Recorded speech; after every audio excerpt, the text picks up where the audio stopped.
The U.S. Ambassador to Indonesia, Robert Blake Jr., has finished his tenure this week in June. Before he returned to his hometown, I had a chance to meet him and talk about the future U.S. foreign policy after President Barack Obama's era.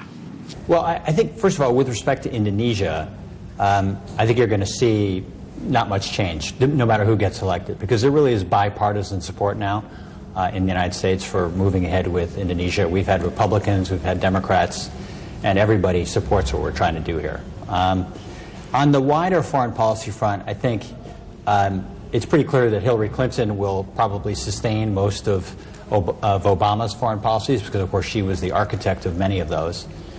It's a little bit hard to say what's going to happen with Donald Trump, because he hasn't really articulated a foreign policy vision. He's got a few ideas. He's talked about building this famous wall on our southern border against Mexican immigration.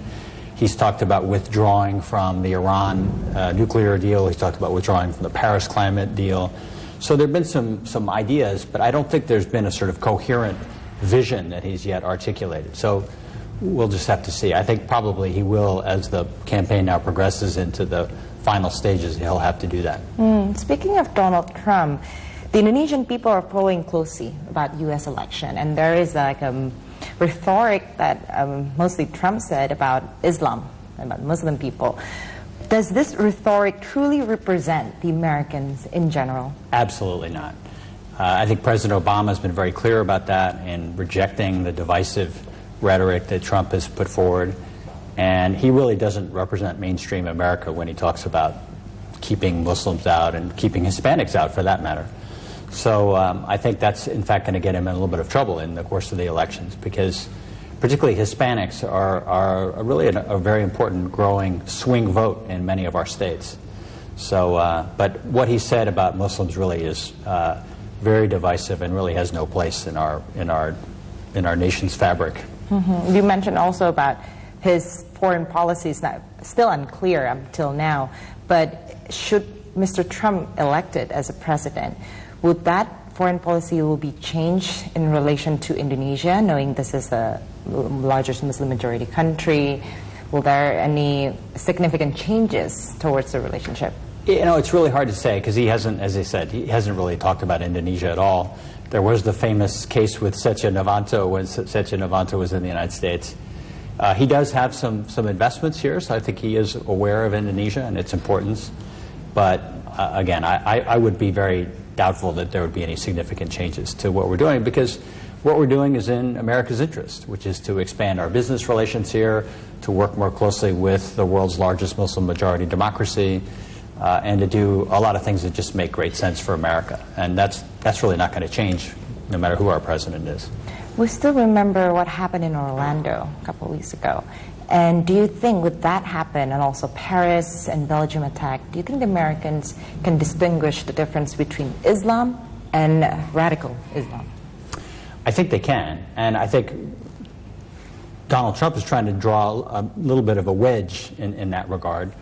And President Obama and Hillary Clinton as well have been very clear in saying that we shouldn't do that, and that we don't want to demonize Muslims, and that there, in any society, you're going to find some radical, disturbed individuals. And the challenge for us is not that they're Muslims or whoever, it's that they have access to guns.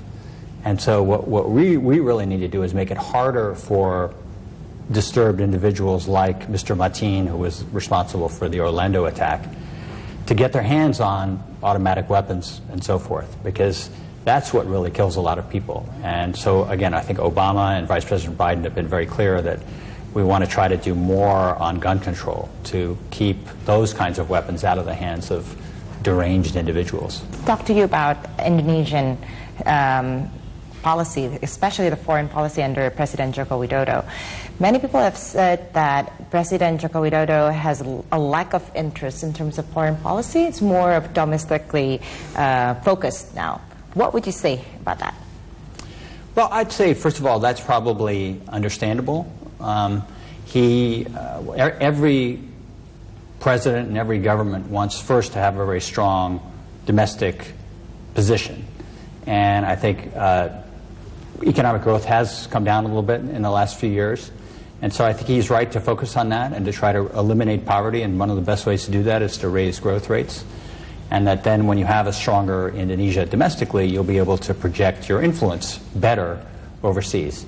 That said, I think we do see quite a lot of good action on the part of the Indonesians on important foreign policy issues. I'd mentioned climate change, where Indonesia has now said they want a 29% reduction in greenhouse gases by 2030. I think Indonesia has been a pretty good leader on things like refugee issues, on peacekeeping operations. They aspire to be the 10th largest provider of peacekeeping troops around the world.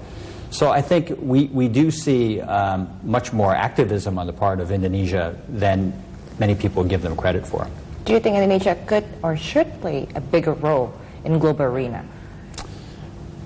Yeah, I mean, I think that will come naturally and organically. And the one area where we'd like to see even more than what they're already doing is probably in the area of countering violent extremism, because I think that Indonesia has so much to share in terms of its own experience in having a big multi-ethnic, multi-religious democracy, and how have they been able to maintain stability, and how have they been able to keep groups like ISIS from gaining too much influence here. And that's a very, very important lesson, I think, for a lot of the countries of the Middle East and Africa.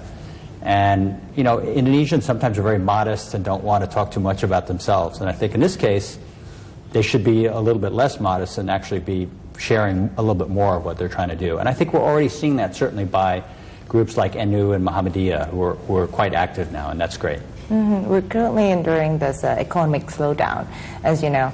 And do you think that Jokowi's administration has done enough to attract foreign investors with the economic policy measures that they have taken? I think that they've made a good start, but I think there's more that still needs to be done. And I think they would probably say the same thing.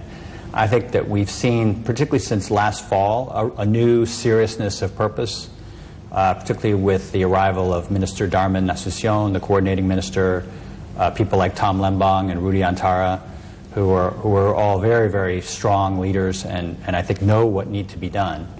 My only suggestion to our friends in the government has been that in addition to those efforts to try to improve the business environment and reduce regulations and so forth, that they should pay greater attention to the advice of existing investors, because that, after all, they're your greatest stakeholders. And at least in the American case, we've done studies that show that they have probably $60 billion that they're prepared to invest, additional money, as long as the conditions are right.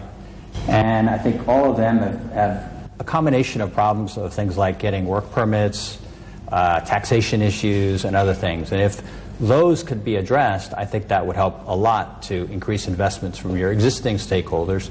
And then also they would have a better story to tell when others come and approach them and say, listen, how's your experience been in Indonesia? Mm-hmm. I want to talk about your personal experience throughout your years in Indonesia.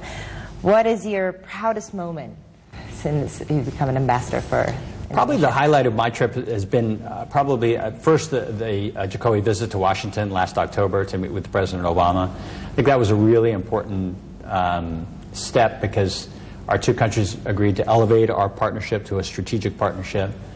President Jokowi announced Indonesia's intention to study very carefully the Trans-Pacific Partnership. And I think since then there's been greater momentum towards embrace of free trade, which I think will be really terrific for the Indonesian economy. The other thing I would say that's been really very, very good to see has been the growing attention on climate change here. And I think President Jokowi's has been a real leader on that. So there's been a moratorium on further clearing of high carbon stock forests, a moratorium on the clearing of any more peatland, and a much greater focus on trying to promote renewable energy.